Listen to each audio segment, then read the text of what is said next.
a lot of info and trailers and pictures in regards to the 100 season 3, and this is my breakdown video of all that information. Now, to keep this video as short and as straightforward and straight to the point as possible, I'm just going to talk about what I think is the most important points in each video, each panel, each picture, whatnot. I'm not going to go through every single detail that was discussed. But I will point you guys in the right direction so you guys can read it up, you can watch the videos, and you can take in every single detail if you would like. Just a warning for you guys, although there are not going to be technically any leaked spoilers or anything like that, but if you guys don't want to know anything about season 3, I really do recommend not watching this video. I'm going to be talking about a whole heap of things, specifically season 3, and I'm going to be talking about my theories, which may or may not come true in season 3, so there may be spoilers, but there will be no official leaked spoilers in this video. I personally haven't read up on any of the spoilers, but yeah, just a heads up, if you guys don't really want to hear any theories or anything like that on season 3, don't watch this video.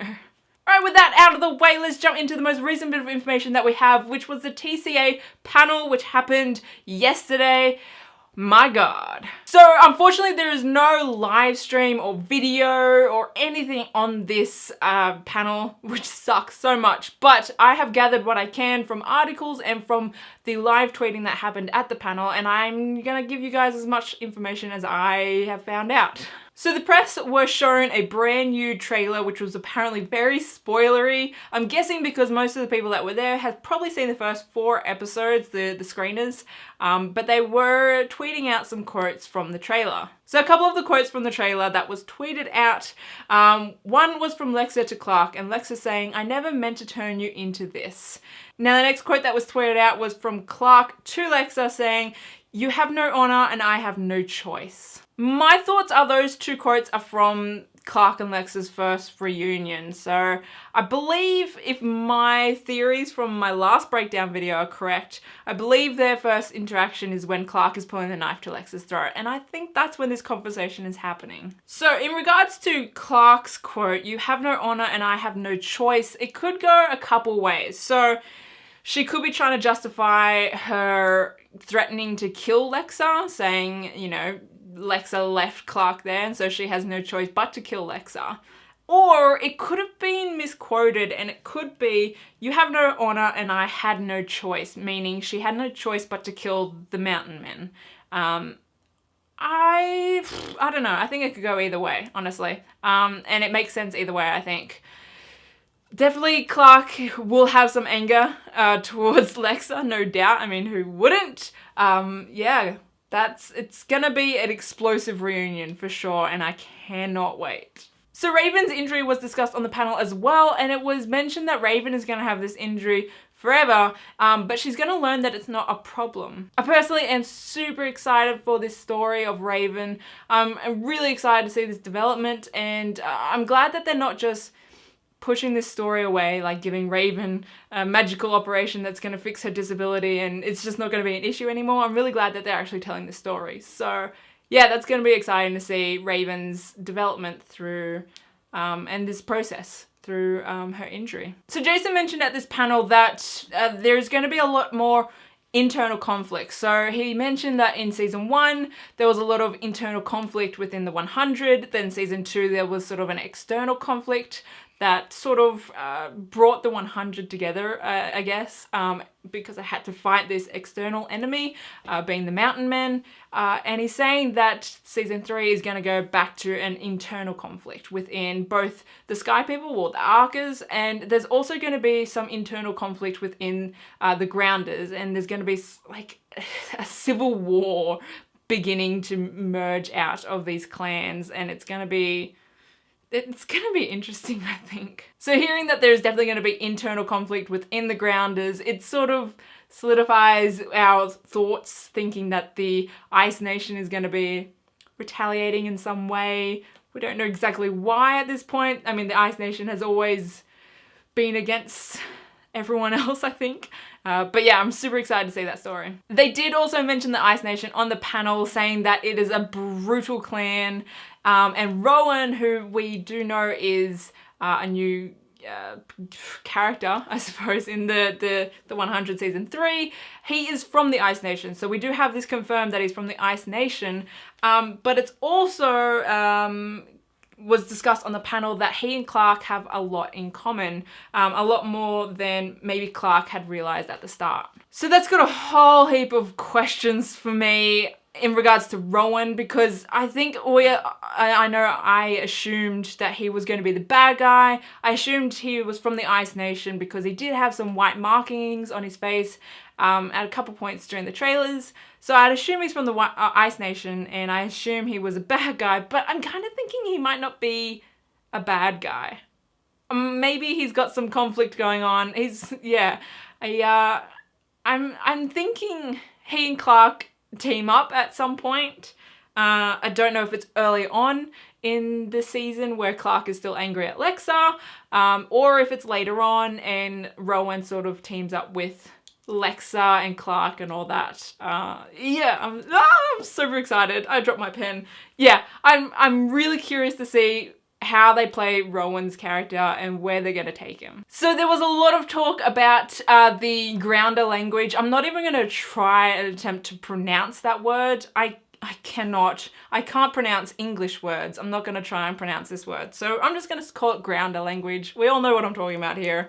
So Alicia talked about how she and I believe it was Adina would talk to each other in grounder language on the way to set and asking each other if it sounded okay. And I think it's really cute. And Eliza said that she made up a song to help her remember the language. I really want to hear this song. I can't even imagine what the song would be, but I really want to hear it. Eliza also said that there's a lot of bloopers involved in messing up that language, which we need to see. Like, we 100% need to see these bloopers because they will give me life, I think. So Alicia also talked about some of the Grounders storyline that we're going to be seeing in season 3. She said that there is going to be a lot more on the Grounders about their spiritual history and how they've adapted from what the world used to be.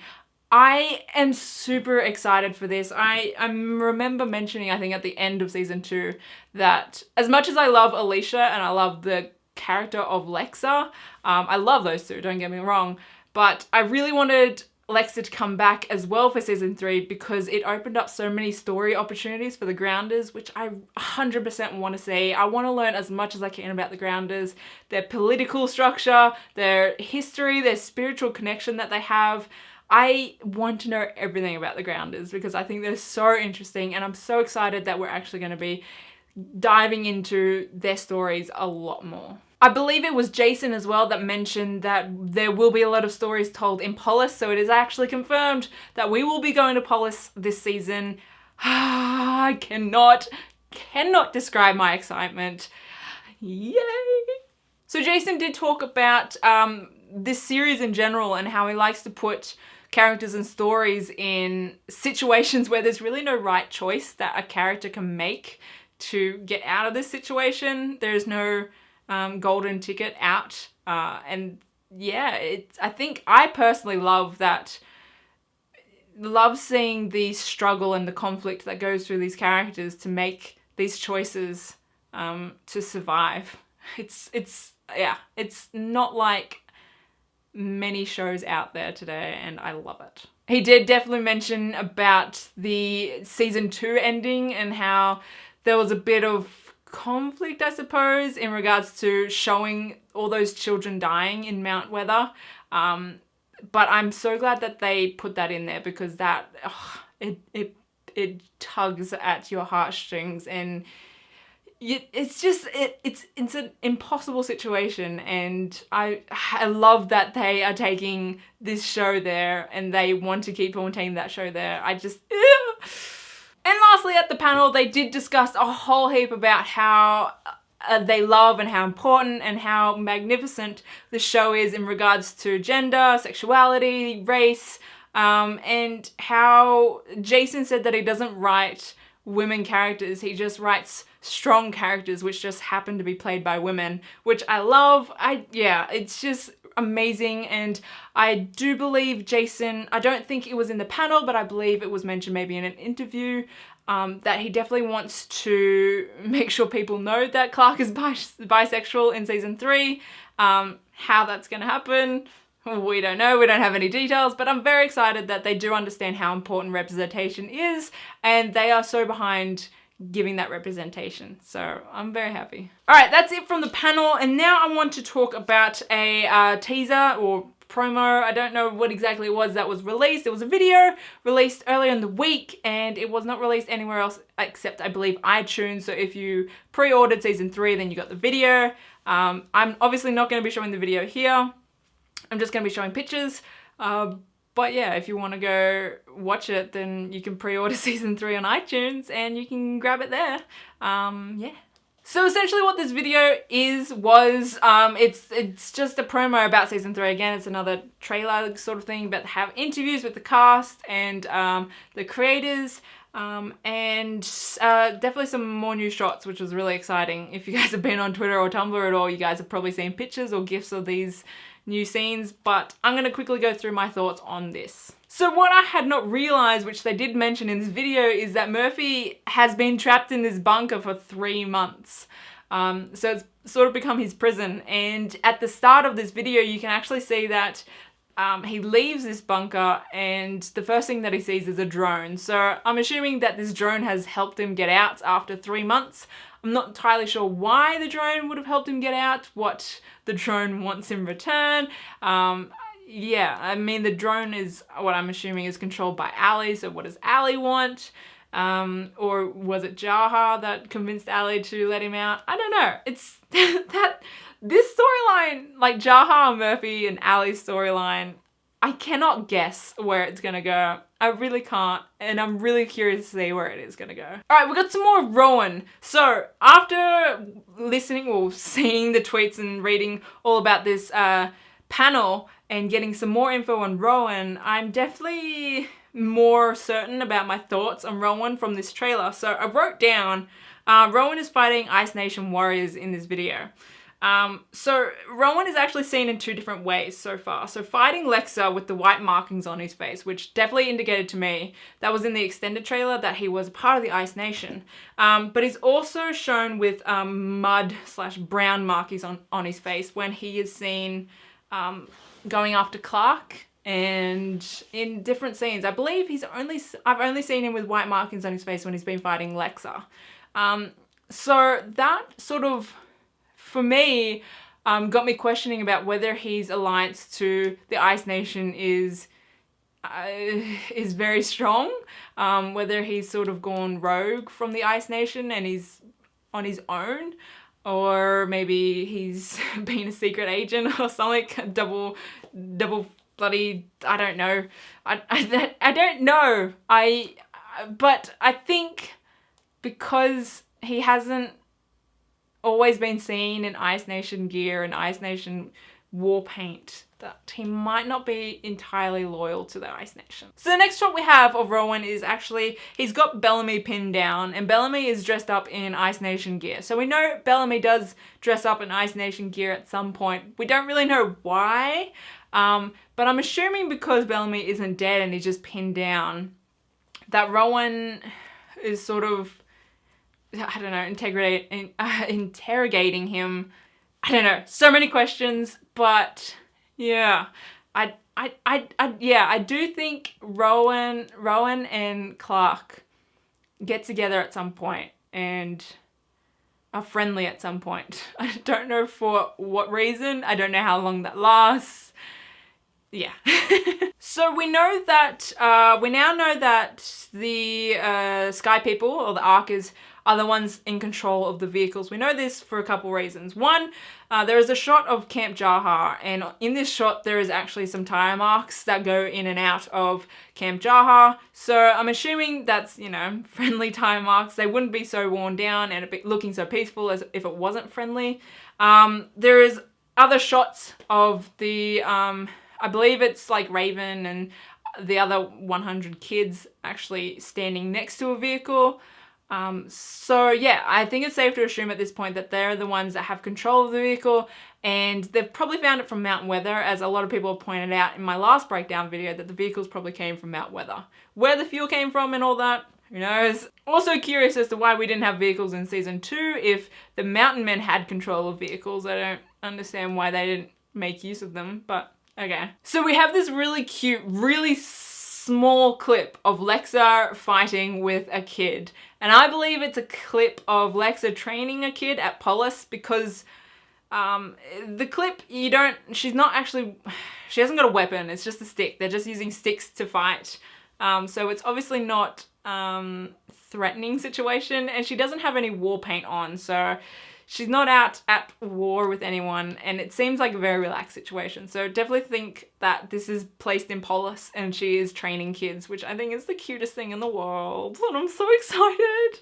I forgot to mention as well that Eliza in the panel did say that she had to, obviously she made a song to try and learn the Grounders language, so it's safe to assume that she's going to be a big part of the Grounders in this season if she has to learn the Grounders language, which is exciting. Clixa! So we also have a clip of Pike dressing up as an Ice Nation warrior. Now, as we have seen from trailers, Pike he looks like he's gonna start some conflict, some internal conflict within the Archers. And I am not warming up to him at all. I'm very wary of Pike. And I don't like the fact that he's wearing Ice Nation warrior gear as well as Bellamy. I don't want him, brainwashing and taking control of Bellamy. Like, come on, you need to leave him alone. So we have another clip of Rowan and Clark, and in this scene, they're a bit up close and personal, and this is another scene where Clark has like sort of a blindfold around her. And it looks like Rowan is sort of pressing a knife against her neck. And her hair at this point is blonde. So it's not the first episode. We have sort of, figured out that Clark has red hair in the first episode, but she does have like a pink strain in her hair. And that is also the same as her hair when she meets Lexa. So maybe Rowan finds Clark and is the one that takes her to Lexa, which I'm assuming the Ice Nation don't want. I would assume the Ice Nation would want Clark for themselves and not to be handed back to Lexa. I don't know. There's so many ways this could go within the Ice Nation and Lexa and Rowan. There's just so many ways it could go. But I am assuming that this scene with Rowan and Clark is going to be in the same episode that Clark and Lexa reunite. So we get some sort of footage of Murphy in the bunker, obviously, and he's going through videos, and there's a video of Human Alley. So what I'm assuming they, based the look off Alley, and this video was taken in 2051, I believe it is. So it's at least 100 years earlier to where we are now. So Human Alley is not going to be a thing. I don't think, unless they froze her and then bring her back to life 100 years later, which I don't think is gonna happen. But I'm really, really excited to see Human Alley, because I think she is a victim in all this. I don't think she wants to be a part of all of the mayhem that happened.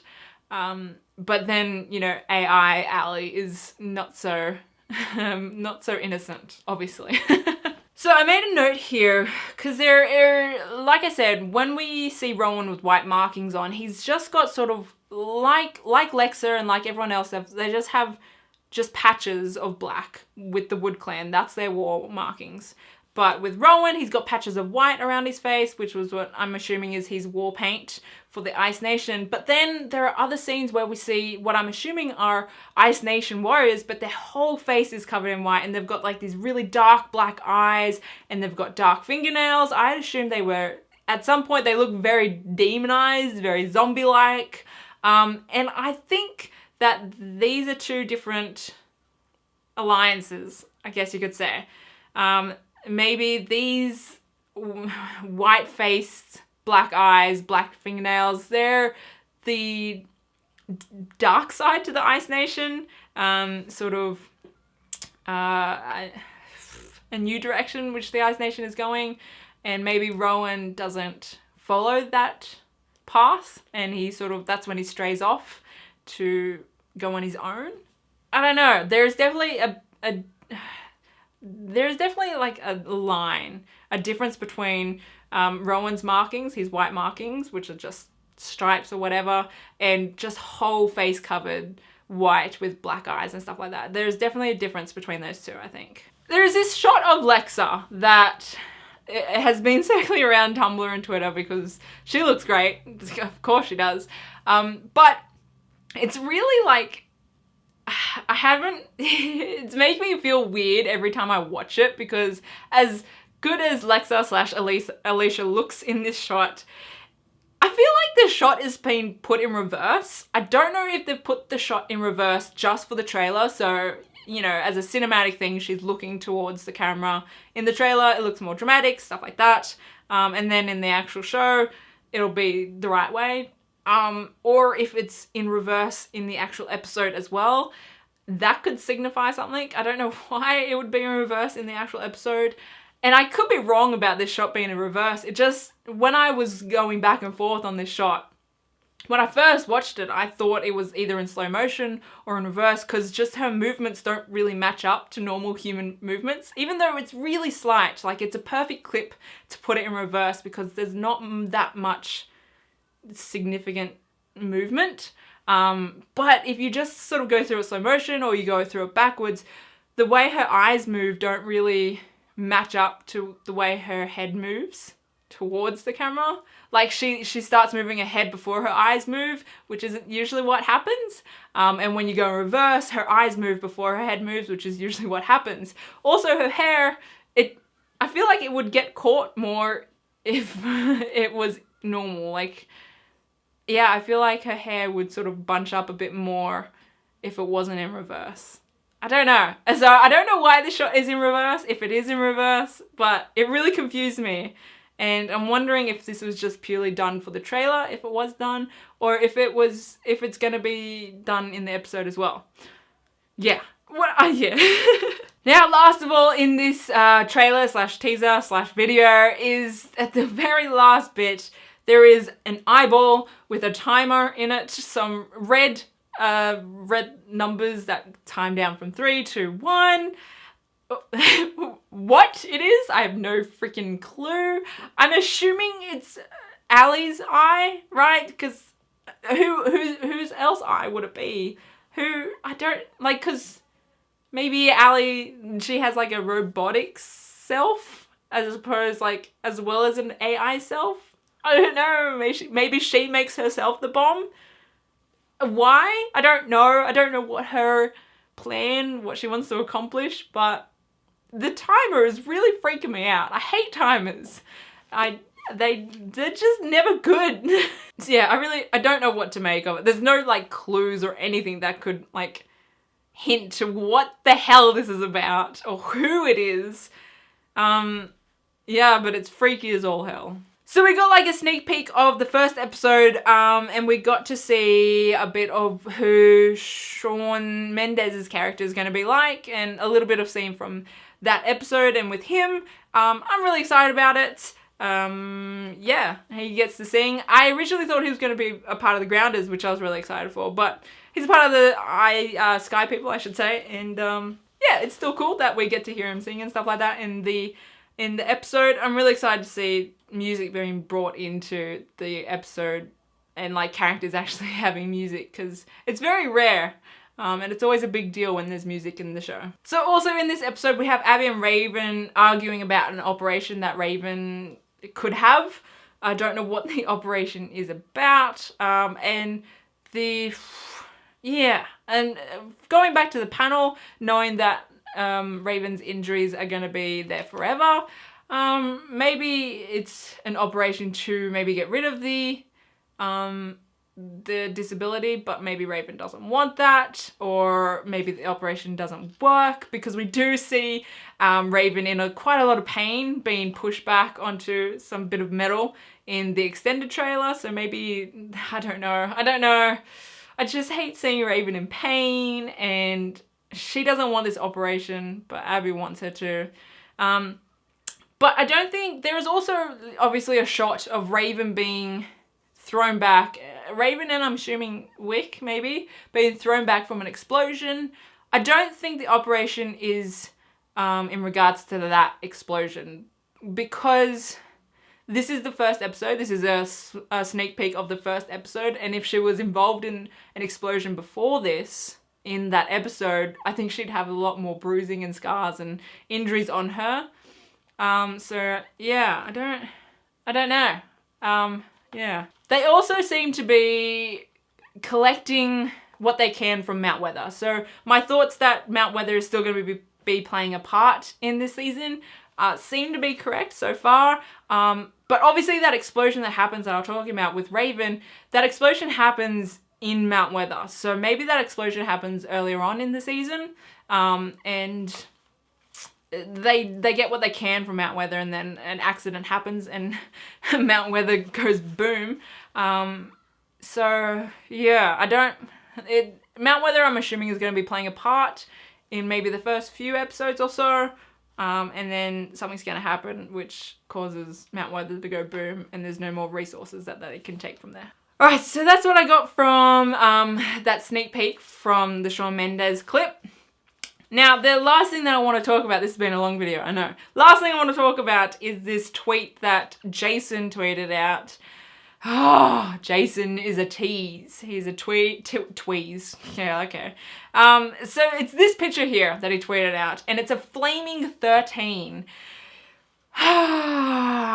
What does it mean? Okay, so we do know that fire is a tradition with the Grounders. They burn their bodies. They don't bury their bodies. They burn their bodies. So it's a very important tradition for them. And the letter 13, well, the number 13, I should say, is an important number because we do know that there are 12 clans.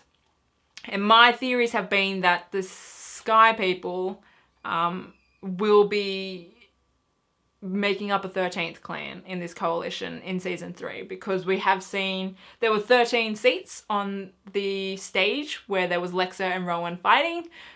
You guys can go look at my other 100 breakdown video if you want to go see that.